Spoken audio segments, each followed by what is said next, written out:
So steer, not row is like the president announced this goal. I'm going to call up every expert. I'm going to write out the plan and I'm going to assign to every agency what they're going to do. I'm going to row. I'm going to like do all the thinking. The steer model is more like, yes, there's probably interesting ideas I have around that goal. But what I really want to do is get the smartest people who think about this problem and motivate them to say, what would they do if the federal government was able to help them? What are the best ideas they have?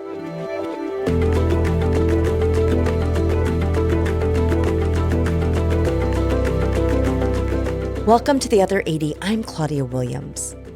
Here's my worst fear. 10 years from now, we'll be having the same conversations about health, that it's fragmented and slow, that incentives are not aligned, that spending keeps going up while outcomes remain stubbornly flat. The question that drives this podcast is how we break out of incremental fixes to the kind of solutions that actually change the conditions for health. That question also drives today's guest, Kumar Garg. 2 years ago, he and Tom Kalil founded Renaissance Philanthropy, an organization built around a deceptively simple idea. What if philanthropy could help scientists, technologists, and innovators think bigger and then actually fund the work at the scale required? In this episode, Kumar offers us a masterclass in how to pinpoint a problem and find leverage to discover solutions to our biggest challenges. So please welcome Kumar Garg to The Other 80.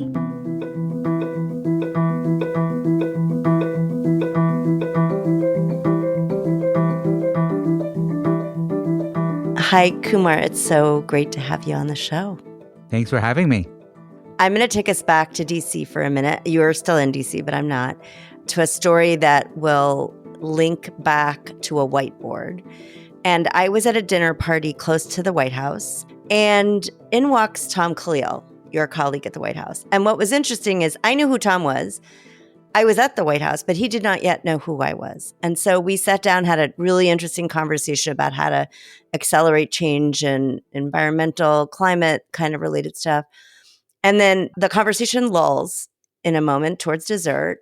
And Tom looks up and he says, "Okay, guys, you have 5 minutes to pitch the president. What do you pitch?" This moment of silence kind of comes over the table because everyone's like, that's a big question. What was interesting is later on when I saw your whiteboard and talked to you about it, and your whiteboard had a list of rules for getting things done, and pitch the president, whether it was directly or indirectly, was one of the items, one of the ways to get things done. So I really loved circling back to that later because in that moment, I mostly remember my discomfort. I'd love to go back to that whiteboard. And to me, what was so special about it wasn't just the rules, but the fact that you wrote it down. Because so often the dark magic of getting things done is people's secret. It's not the thing that they open up. And also the phrasing is so beautiful and the directness is so beautiful. So I want to mention a few of the items on the board. And listeners will include a link to this also in the show notes. One of them was steer, don't row. What does that mean? Yeah, so the history of the whiteboard was, so I joined the White House in 2009 and was there basically the full 8 years. The reason why it's an odd job is when you're in the agencies, you have direct operational control over your programs. It's a grant-making program. It's a this program. And so the distance between the decision and what needs to happen and everything else is a lot clearer. You're sitting in the White House and you're like, I do science policy. Well, you're not the National Institutes of Health. You're not the NSF. So what does it actually mean that you operate the White House? And so people really struggled with this principal agent. What does it mean, that you're working in the White House? And so part of what caused the board was, working with Tom would have some of these aphorisms that he would say. And then over time, we would, as a team, have some of these aphorisms we would say. So I just at one point wrote them all up on the whiteboard that was above my desk. And it became enough of a thing where people would come by. And then pretty soon when people would visit the office, they would come to the whiteboard and then they would tell me what on the board resonated for them or what they would add. So much so that I then didn't erase it. So there's a bunch of things on there. And so one of them, yes, was if you had 15 minutes to pitch the president, what would you pitch them and why? Which is, I think, Tom would ask us too. Part of what I liked about that is just that you don't know when that moment comes in policy, but in some ways it's coming all the time.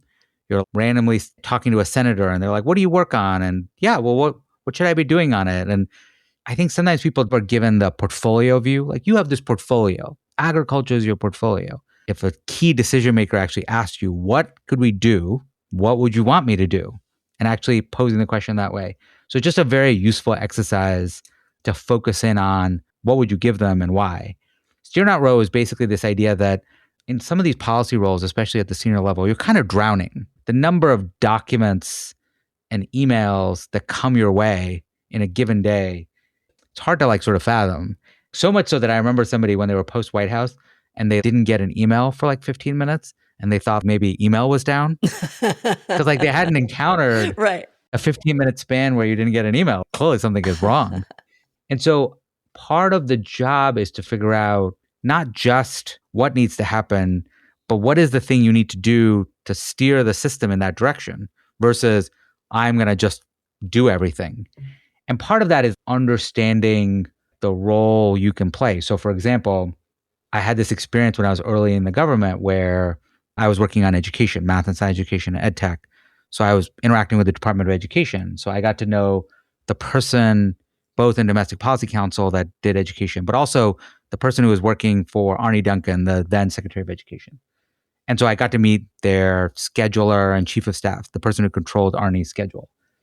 I asked the person, if I wanted an hour of the secretary's time, can I get it for something? And they said, sure, probably can't be tomorrow, but if you gave us like a little bit of notice, we can block off time. So I said, okay, in 2 months, can you hold an hour on the secretary's schedule for a briefing on math and science education? They're like, yes. So then I called up a bunch of the groups that I was working with on math and science education.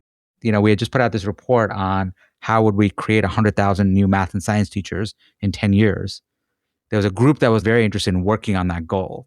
And I said, okay, in 2 months, you can have an hour presenting to the Secretary of Education about how we can achieve that goal and what you collectively as a coalition want to do and what do you need help with. Do you want that hour? And how would you use that hour well if I could get it for you? Now, I knew I could get them that hour. I'd already asked. The hour was available. They said, oh my God, getting a chance to spend that time with the Secretary of Education, we'll take it. So that coalition of 40 plus groups worked for 2 months on building out their plan for how they would achieve this goal, what they would each collectively do, what they needed help on, and then presented to the secretary. And then the secretary said, okay, we're on board. Here's what the department can do and everything else. But the point is, what was my leverage? My leverage was I could get them the meeting. Yeah. It was a set of folks who were really motivated around that goal, but how are they going to organize themselves? What incentive? But the chance to present to somebody very senior and then also ask them for help was enough motivation to get a whole bunch of groups starting to work and organize together. So steer not row is like the president announced this goal. I'm going to call up every expert. I'm going to write out the plan and I'm going to assign to every agency what they're going to do. I'm going to row. I'm going to like do all the thinking. The steer model is more like, yes, there's probably interesting ideas I have around that goal. But what I really want to do is get the smartest people who think about this problem and motivate them to say, what would they do if the federal government was able to help them? What are the best ideas they have? It's easier to think sometimes about the row strategies. Okay, I'm going to write the plan. Here's the next step I can take.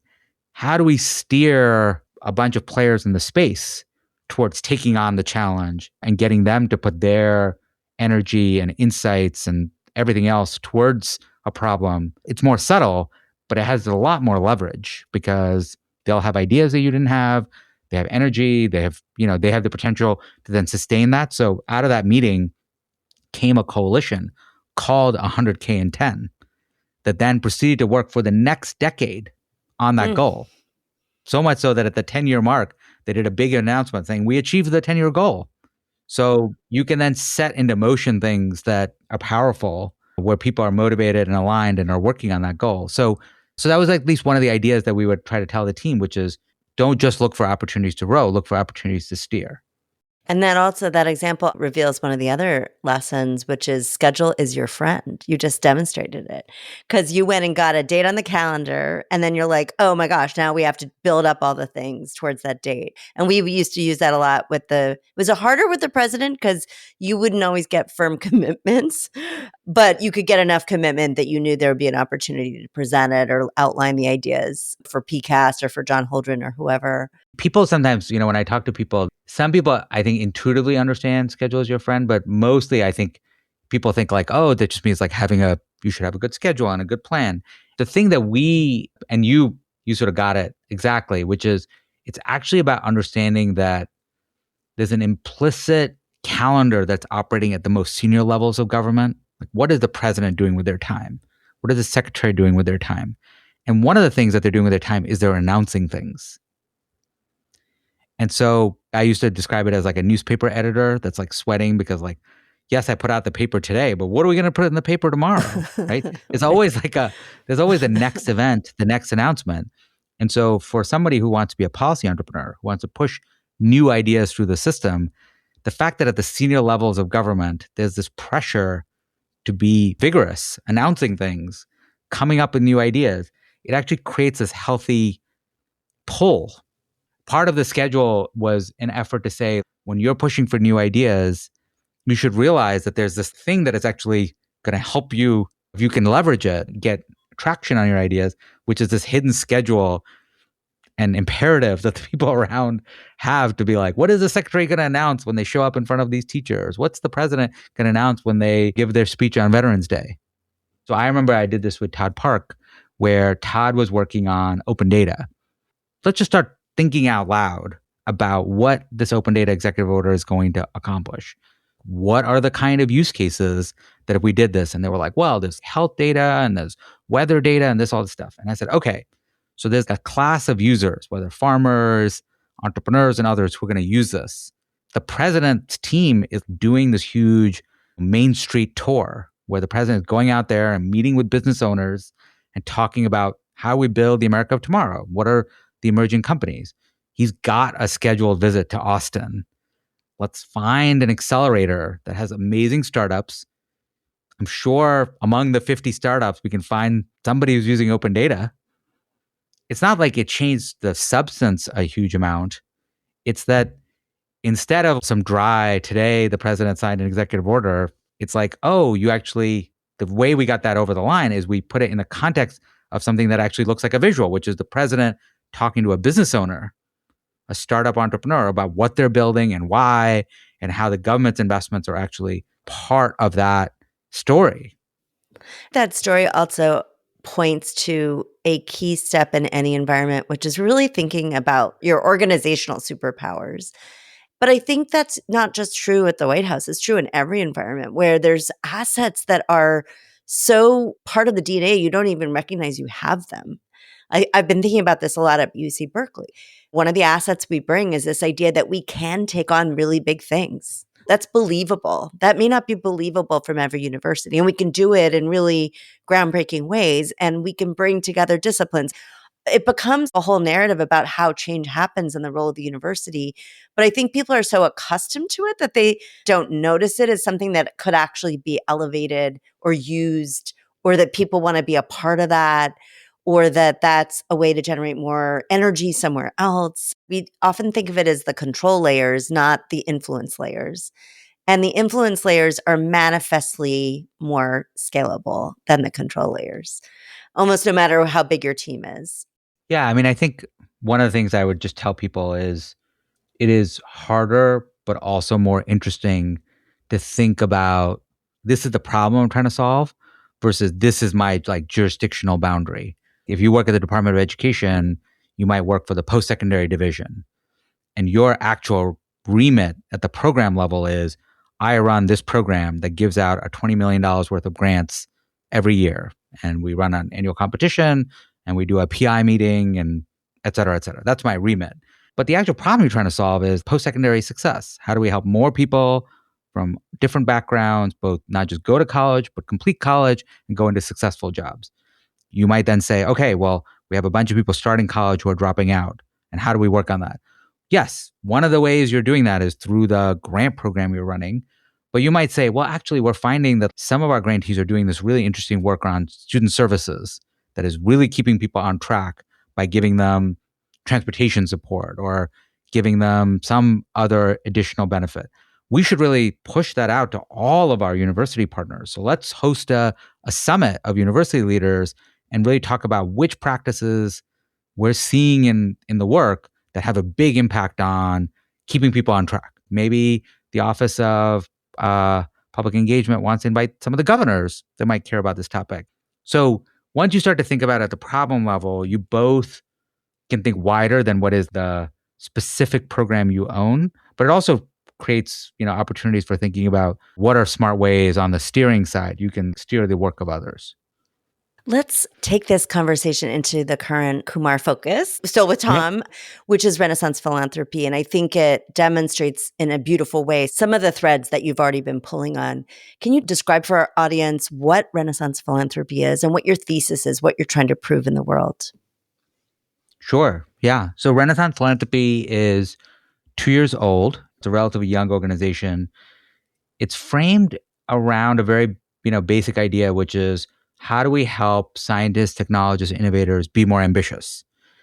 And one of the core ideas that holds them back is that they feel stuck in whatever funding system they're in. That might mean that they're like, okay, I know how to get this next research award, and that's the level of ambition that I can get funded.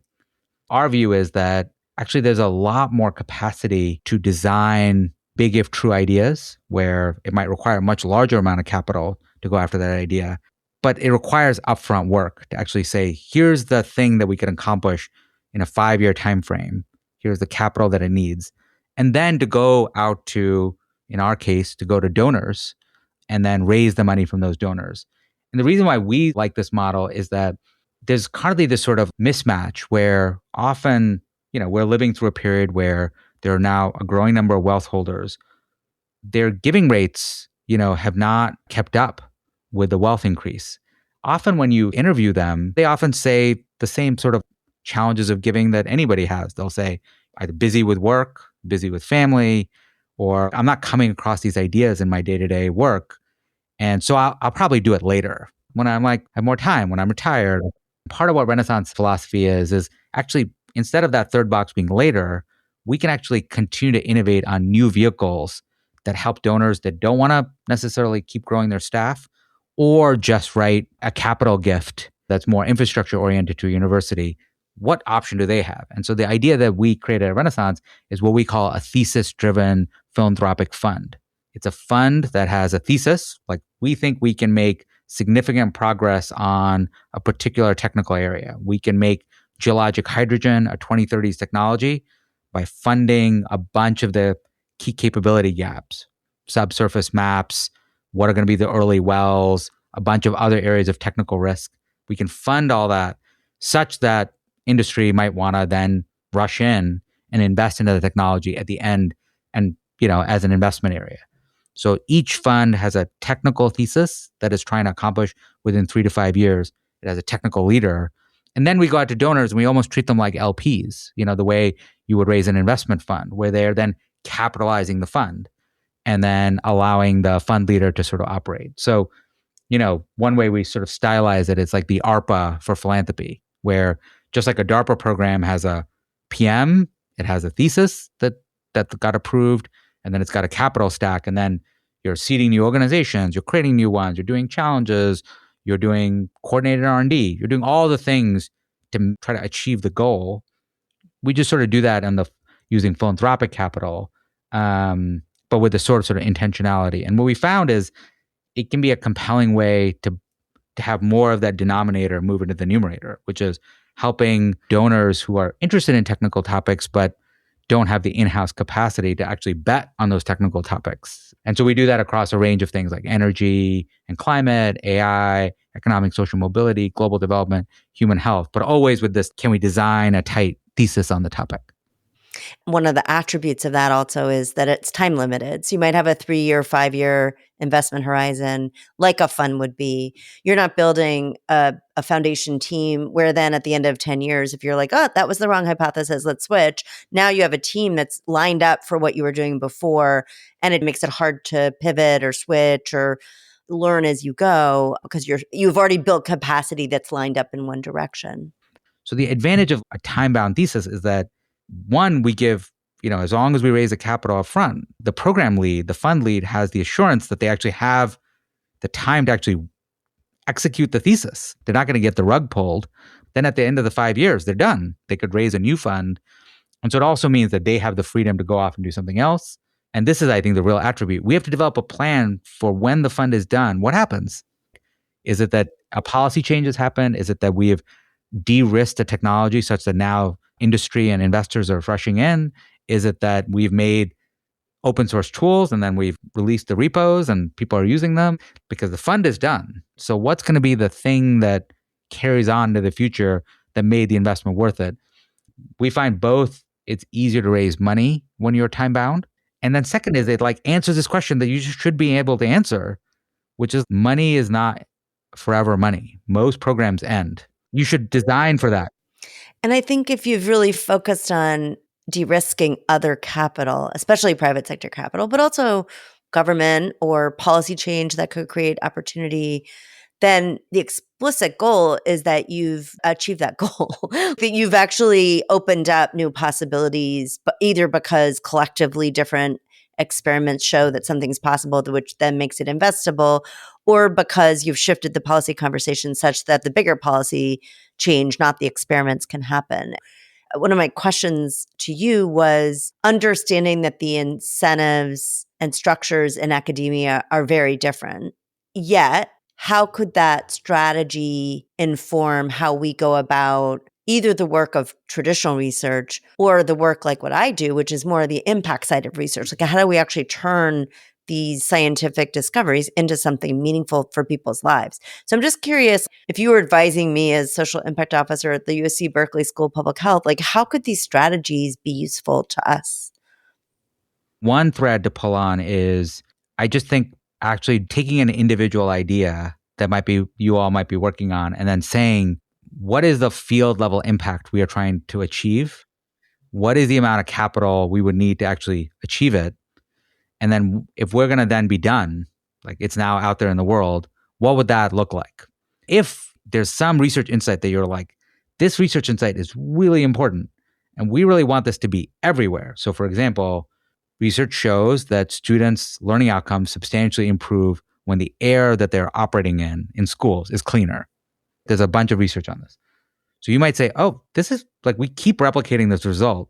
We should have a systematic way of measuring air quality inside schools and air filtration devices that get us to have much cleaner air in schools. There's no A to B there just by continuing to do research on it. To scale that requires, okay, what is the bottleneck? Well, a bunch of people did have filtration devices in school settings, but it was during COVID. And then once COVID passed, they put them in the closet.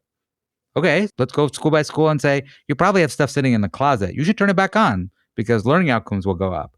It might be that in some instances, people pull the plug when they're cleaning the floors, and we should come up with ones that are off the floor. There might be ones around sound. A lot of times teachers find these devices are annoying because they're too loud. Well, you could put them at a setting that's quieter, or you could just add a little widget that way decreases the sound they make. My recommendation would be, which are the things that are bubbling up through the work of the university, which then suddenly start to feel like we really want to push on this in a different way? And which are the things which make sense better as thinking of them as research projects, that there's important, interesting, ongoing work. And I think there's a healthy place in the market for both. But sometimes we expect researchers to do both things in the same motion. Yeah. You're advancing the state of knowledge while you're also supposedly scaling the most interesting insights to everybody. Those are very different motions, and they have different capital needs. I had an interesting conversation with Megan Rainey, who's the dean at the Yale School of Public Health. And she was trying to ask the question, How can we think about an innovation that our faculty have come up with or something true that they've found? And then instead of asking them to figure out how to scale it, who would be the most promising distribution partner for that idea? So an example they had was gun locks. And they were like, well, the 4-H educates every kid. And many of the communities where the whole family is using guns, they already have a platform for that. So that was a very simple example where probably not a lot of additional funding was needed. You just needed to create the partnership and insert the idea. I also think we need a better way in universities of almost open sourcing those I mean, we have journal articles, but if there could be a way of revealing what those things are so that other people could take them up, like Omada Health that just went public this year came out of a HHS study. It came out of the exact results and the exact structure in a study. Basically, clinical study becomes product. And so it almost feels like we need a set of, I don't know, we want to call them impact product managers that are accustomed Yeah, to scanning the environment and looking for these things and asking the question about what the partnership could look like or what is the product even in that example. I do think that there's a good degree of self-censorship, which is I think faculty sometimes don't know where to go with these kind of scaling type ideas. And so we created a program called the Big If True Science Accelerator. The idea was PIs could apply with what would they do if they had $50 million on a big idea that could transform their field. It's a 10-week accelerator course, just coaching on making their idea better. And then they can take that idea and they can pitch it to DARPA, they can pitch it to ARPA H, they can pitch it to their university, they can pitch it to a donor, but sharpening their ambitions. And we get really good entries into the BITS Accelerator, partly because people need a format where those bigger ideas can get pitched. So one, I think, is there might be faculty members who have that. They just don't know where to necessarily take it.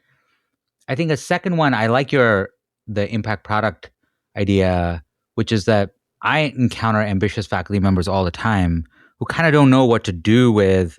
They have a lab, they're getting all this interesting social proof on like things that they're building, and they're like, "What am I supposed to do?" Because these are not necessarily startups, but what am I supposed to do with them? What's that dream partner that I could hand this off to, and everything else?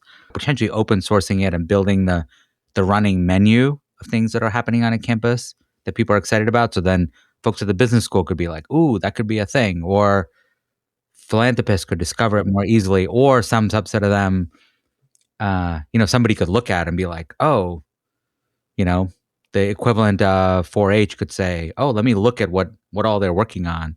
Maybe there's a piece that I wanna pull on." And maybe this will get easier in the world of, agents where if, one of the things I often say is like, it's very valuable to me if a researcher has the equivalent of an open notebook.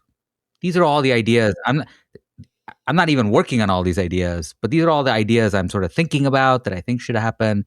Here's my active research projects. Here's all the interesting sort of experiments I've done of partnering with the public sector.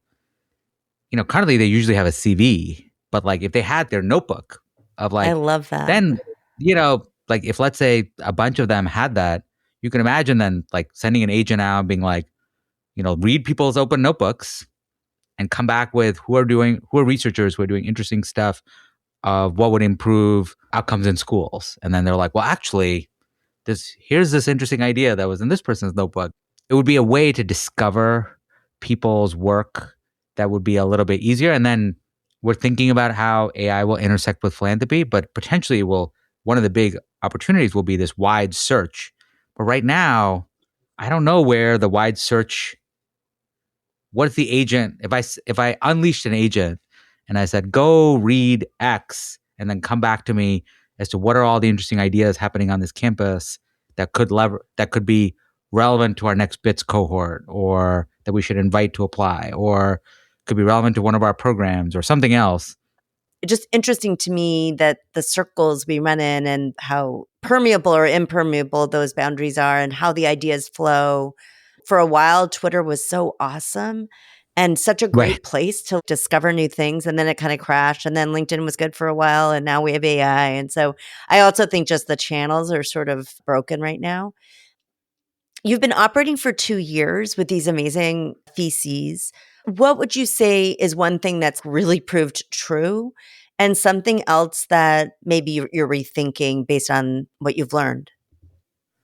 I mean, we're still very early. The core idea of the organization that we could get traction on building these kind of funds, I think has been true. So we track two numbers. One number is how much money is flowing through the organization towards our funds to then go out into the world.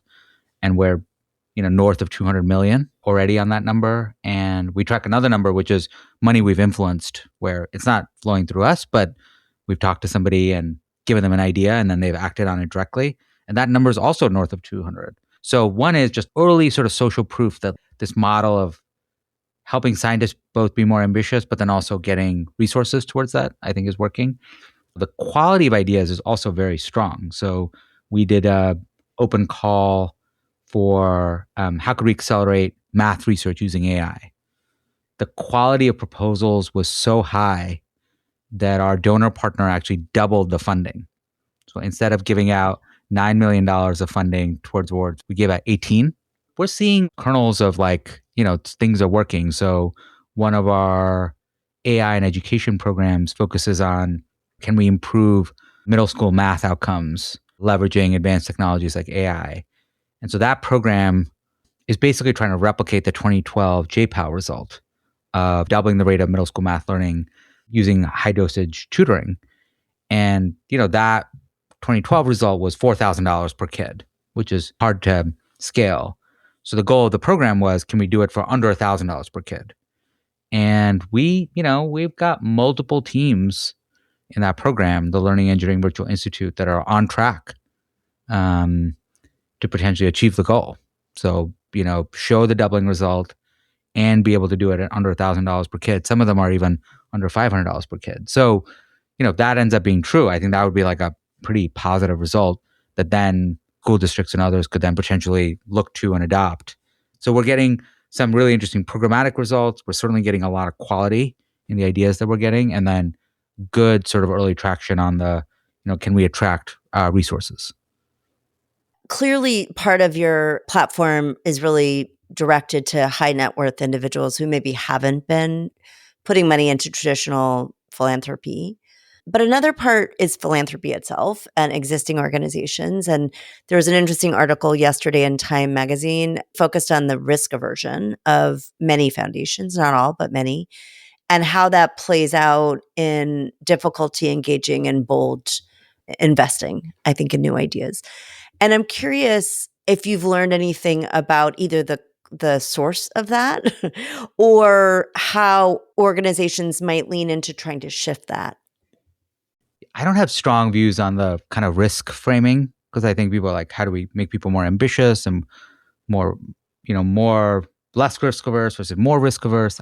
My general sense is that, especially for those of us who work in science and technology, there's just a technical gap, which Mm. is, let's say you're a donor and you're interested in what else could we be doing on accelerating progress on cancer. How do you sort of figure out what is the technical edge? What are the most interesting ideas that are not getting funded? But how do you get to the technical edge where, your $20 million philanthropic investment could really make the difference? On one level, that's a real investment. On another level, a lot of money is getting spent on that topic. So you actually have to have a deeper sense of, why is that the lever point? It's not that I think people are risk averse in a traditional, they're interested in breakthroughs. It's not automatically obvious unless you're an actual technical expert. What are the best places to try to get that breakthrough? I'm going to circle back with where we started, and maybe this is a bit of a dog food moment, and ask you for the final question. If someone handed you $500 million to invest in an area of health where you think there's substantial underinvestment or opportunity to accelerate, what would it be? It's a great question. I think one that at least we've been thinking a lot inside the organization has been, what are the next 5 alpha folds, which is what are the places where we could make upfront investments the way the community made in the protein data bank and kind of related assets that made the technical breakthrough of then, being able to make the big AI breakthrough happen. It's going to be a necessary and important precursor if we're going to get the kind of upside on AI accelerating science that I think many people hope for. Well, it's been so wonderful to talk with you. And I am so excited about what you're doing in the work. I would love to figure out how to get our community and faculty lined up also in this direction. So maybe that's another conversation we can have. I love that. But thank you so much for joining. Thank you. Thank you for having me.